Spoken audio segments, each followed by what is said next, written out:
माता सुरू झालं. कुणी नाही पाहिलं. ना ढोल, ना ताशे, ना हार, ना तुरे, ना रुपेरी पडद्यावरचे सिनेतारे. ही अवस्था आहे एका ऐतिहासिक वारशाची, मराठी सिनेमाचं माहेरघर असलेल्या भारतमाता सिनेमागृहाची. गेल्या काही वर्षापासून बंद पडलेलं लालबागचं भारतमाता सिनेमागृह पुन्हा एकदा सुरू झालं. मात्र मराठी सिनेमा जगणाऱ्या आणि जगवणाऱ्या या थिएटरच्या शुभारंभाला ना कसला गाजावाजा झाला, ना धूमधडाका. भारतमाता थिएटर सुरू झालंय हे कुणाला कळलंच नाही. आश्चर्याची बाब म्हणजे मंगळवारी संध्याकाळी 5:30 वाजता भारतमातामध्ये फर्स्ट डे फर्स्ट शो झाला, तो धुरंधर 2 या हिंदी सिनेमाचा. जेमतेम 50 प्रेक्षक पहिल्या शोला हजर होते.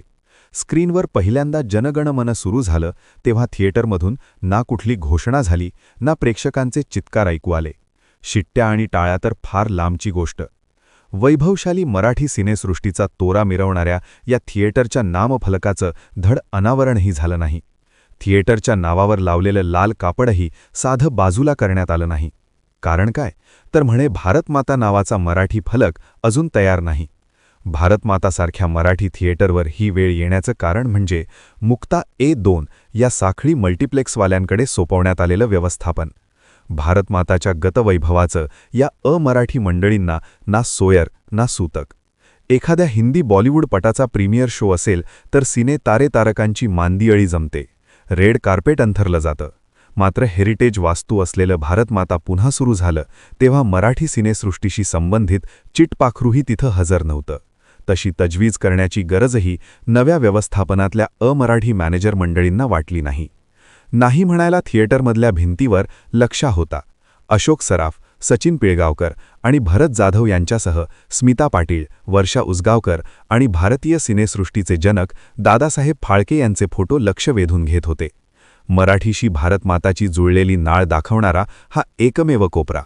बाकी भारतमाता चकाचक झालंय एवढीच काय ती समाधानाची बाब. भारतमाताचा हेरिटेज लुक जपतानाच Dolby surround sound, 2K laser projector, box office लिहिलेली तिकीट विंडो, नव्या आरामदायी खुर्च्या आणि चमचमीत खाद्यपदार्थांचा झळाळता काउंटर आधुनिकतेची साक्ष देत होते. अर्थात या खाद्यपदार्थांचे रेट आणि तिकिटांचे दरही त्याप्रमाणेच वाढलेले आहेत. मराठी सिनेमाचा सुवर्णकाळ पाहिलेलं भारतमाता थिएटर काळाच्या ओघात आपलं मराठीपण कसं टिकवणार हा मोठा प्रश्नच आहे. कारण पहिल्याच दिवशी त्याची झलक दिसली. जिथं लाल गालीचे अंथरून मायबाप रसिक प्रेक्षकांचं स्वागत व्हायला हवं होतं, तिथं थिएटरच्या कपाळावरचं लाल कापडही काढून टाकण्यात आलं नाही.